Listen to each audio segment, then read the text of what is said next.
very much. Thank you.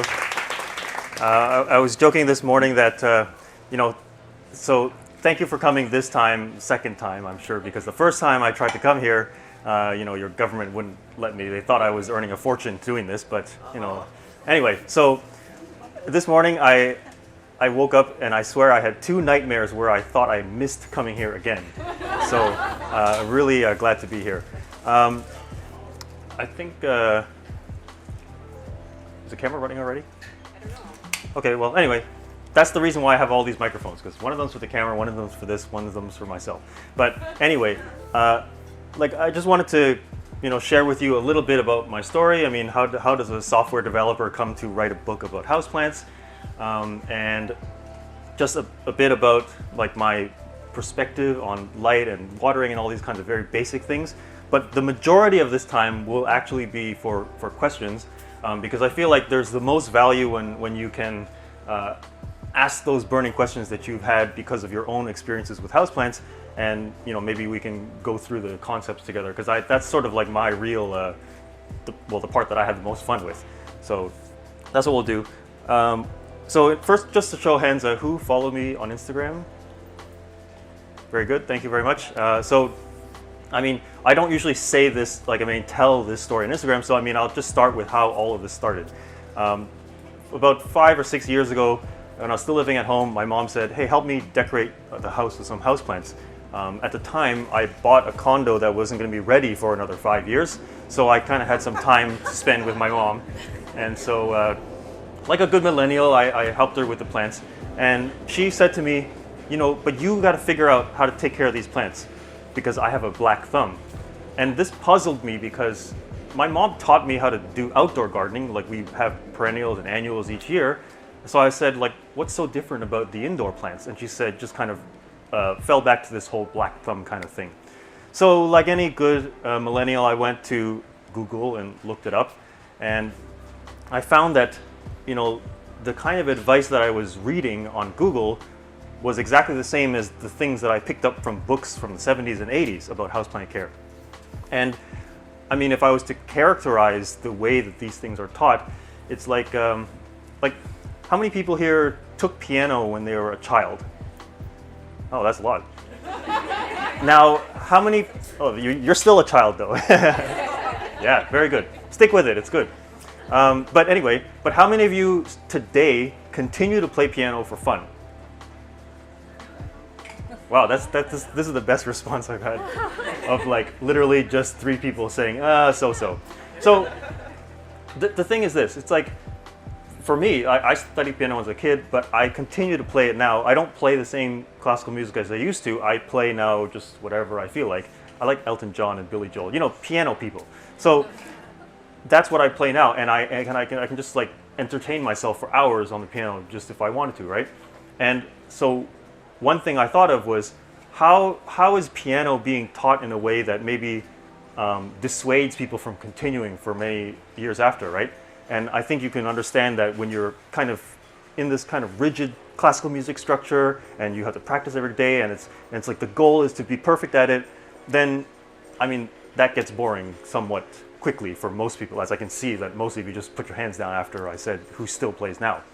So it occurred to me that maybe houseplant care was being taught in the same way, where it was like the goals being set before you were kind of unrealistic and eventually would cause you to lose interest in it, right? And if I was to sort of make a bit of an extended theory about this, maybe the reason why houseplants in particular were popular in the 70s and 80s was that they were trendy and trends catch on with lots of people, but then the way that they were being taught how to take care of them caused them to lose interest, and the trend just kind of faded off. People were saying, oh, houseplants are too much work, and then they just kind of lost interest, right? So that's at least my theory of why people lost interest in the 90s.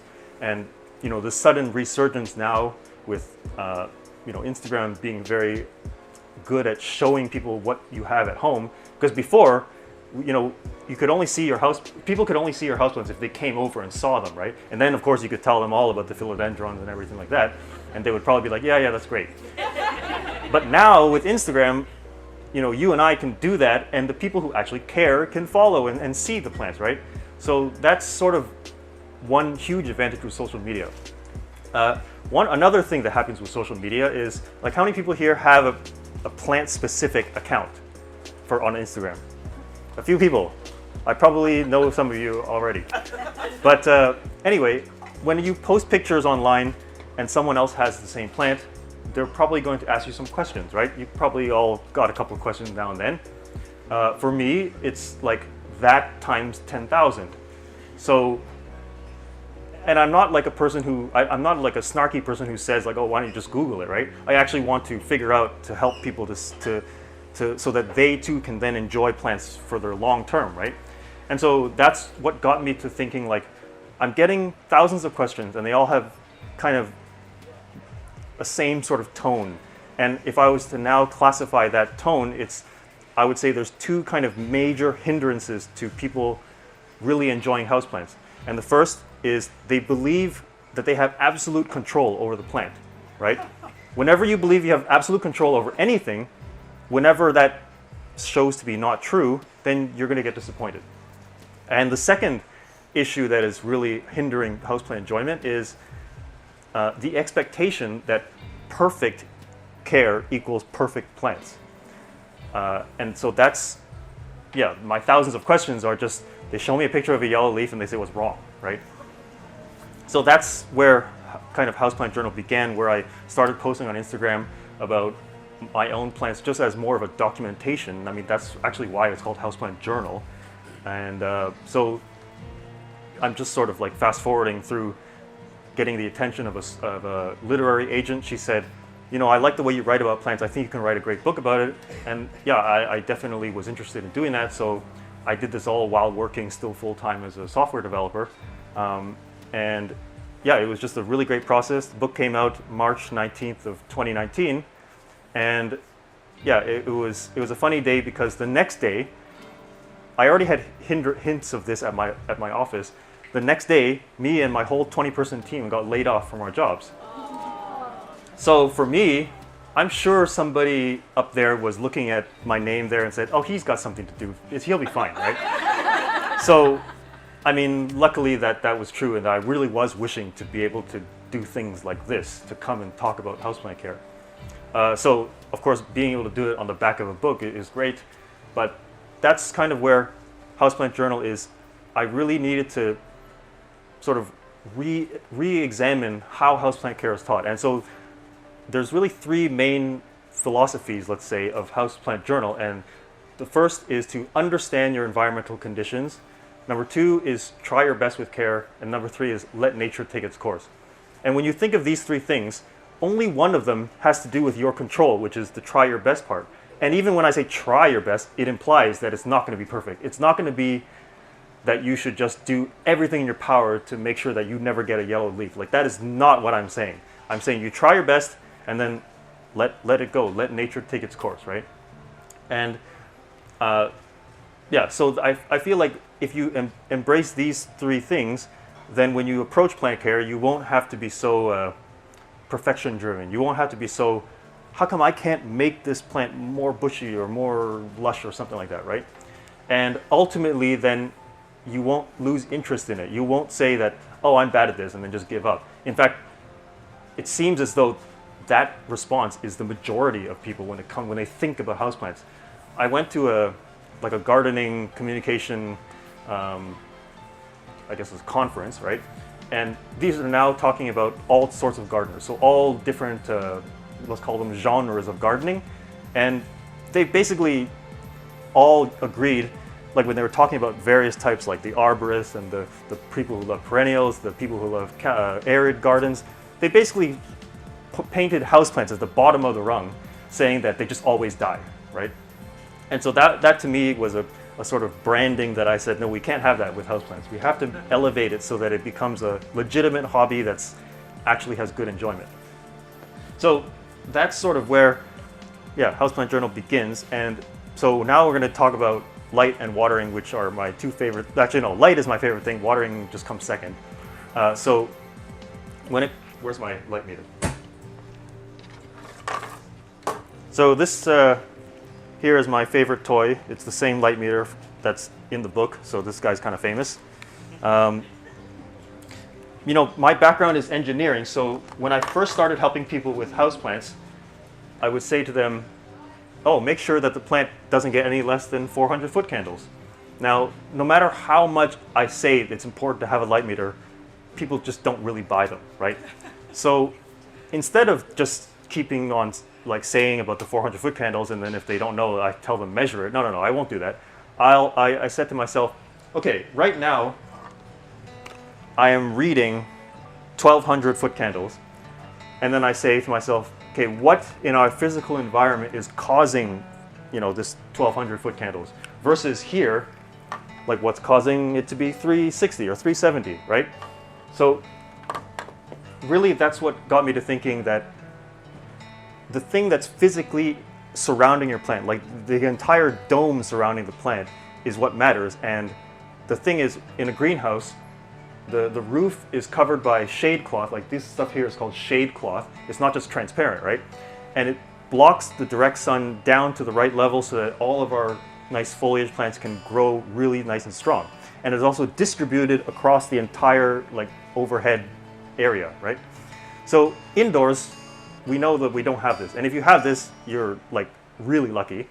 But since we don't have this, the best we can do is to give our plants, this is my big saying, which is that indoors, you have to put your plant where it has the widest possible view of the sky, and then consider the number of hours when the sun is going to come shining on it.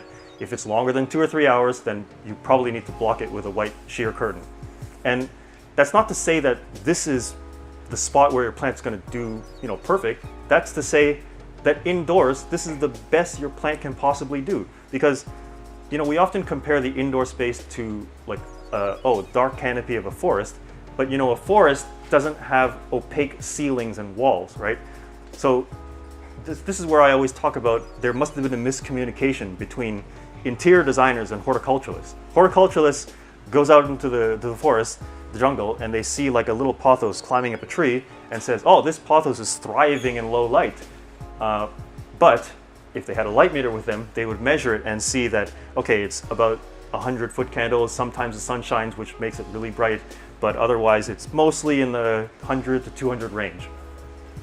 But then the interior designer takes the pothos out of the nursery grown conditions, which by the way is between 1,000 to 5,000 foot candles for most of the day. And this pothos is now like super lush, and thinks that you can put this plant into a quote unquote low light corner, which for them means an actually dark corner. If I was to talk about it in foot candles, we're talking like 10 foot candles. And so this miscommunication, I think, is actually to me the number one cause of houseplant disappointment. It's that, you know, to go back to high school biology, the plant cannot make its own food unless it gets adequate light. And adequate light is in that range of 100 foot candles or more. And I'm just talking about just for survival. Obviously, to get commercial growth, we're now talking in 1,000 to 5,000 foot candles, which unfortunately is not really the most feasible in an indoor space. I mean, unless you have skylights or a greenhouse. So when your whole system is not going, like your plant, let's say a snake plant, you decide low light corner, and if you know you don't measure, but let's say I measured it and it was like 20 foot candles. Basically, I look at the plant and I'm thinking like this plant's little engine is hardly doing anything. It's hardly making any food for itself. So you're effectively taking a plant and putting it in a dark corner, and it's like saying to a person, I'm only going to let you, for the next 6 months that you're living here, I'm only going to give you one piece of bread to eat. I mean, that's pretty cruel if you think about it. Whereas if I take that same plant and put it right in front of the window, measuring, you know, 400 to 800 foot candles during most hours of the day, now you're saying to the plant, okay, now I'm going to give you all of your meals so that you can actually sustain yourself. And that's really the sort of, I guess, intuition that you need to think about when you think about light for a plant. Because for them, that is their food. It's their ability to produce their own food. So for me, light is always the very first step in the whole process of keeping a plant alive, right? And then the second thing is then, of course, watering. Watering, I always say, is a response to the adequate light. Because when you soak the soil, then the roots will take it up and actually do something useful with it, i.e. photosynthesis. Then now that's why watering is second to light. And when it comes to watering too, sometimes people think that if it's this plant, it needs this frequency. If it's that, it needs another frequency. But I've recently made a YouTube video about this, about how, if I have a Honda Civic, I fill up the gas tank once a week, right? But if I said that to you, you know that if you also have a Honda Civic, it doesn't necessarily mean you also fill it up once a week. It's because you understand that it's because of the usage of the car and, of course, the car itself. So in much the same way, when you think about the frequency at which you have to water the plant, you have to consider the plant itself, yes, but also its usage, right? And its usage is tied to the light intensity. And unfortunately, because nobody has exactly the same size windows, nobody has exactly the same obstructions that obstruct the sun or even the sky, that's why we can't really land on a specific frequency for everyone. So if you look up what I'll call better houseplant advice, they will tell you to water based on observing the soil dryness. And when you kind of read enough of these guides, there's really actually only 3 different strategies of watering. The first is you keep the soil evenly moist. So we're talking about ferns, and especially maidenhair ferns. This is where the moment that the pot is even slightly lighter than when you fully watered it, it's time to water it again. And so for these guys, so instead of saying that you water frequently, I would say you need to check the soil frequently. The second type is water when partially dry. And partially, I know, is a very vague word, but the thing is, when most tropical plants, when they're getting adequate light, then they do actually have a big range of soil drynesses that they can tolerate before you have to water them again. So that's tropical, most of your tropical foliage. The last type is water when the soil is totally dry. Obviously, these are your cacti, your succulents. These are plants where, again, they're getting adequate light. Therefore, now the cycle of wet and dry goes from you wait until it's totally dry, and therefore it could be several weeks between that, right? So, I mean, with that, those are the only 3 strategies I would say there are to watering. So sometimes, I'll show, people will see my space and see hundreds of plants, and they ask me, how do I keep track of watering? But I tell them there's nothing to keep track of. I'm just checking the plants that I know I need to check often, and then if it needs water, then I water it, right? I mean, that's just, for me, I like to be more specific. So instead of just telling someone, oh, you just know, I'll try and say to them, okay, in my mind, I have these 3 strategies, and I know which plants need the checking more frequently, and then the decision to water is made by looking at the soil dryness. So that's really all I want to say about the light and the watering. And earlier part about the mindset thing is, basically to say that after having read the thousands upon thousands of questions, it is both the understanding of the environment, but also the mindset that people approach plant care with, that I think, if changed a little bit, perspective-wise, that will allow you to then enjoy plants well beyond any trend or whoever says it's cool. You'll always have this thing to enjoy for yourself, and it won't be, you'll have a certain level of acceptance of how the plant grows, but you'll also understand what types of successes you should be looking for when you have your plant. Yeah, so with that, I can open it up to some questions, and yeah, I'll do that.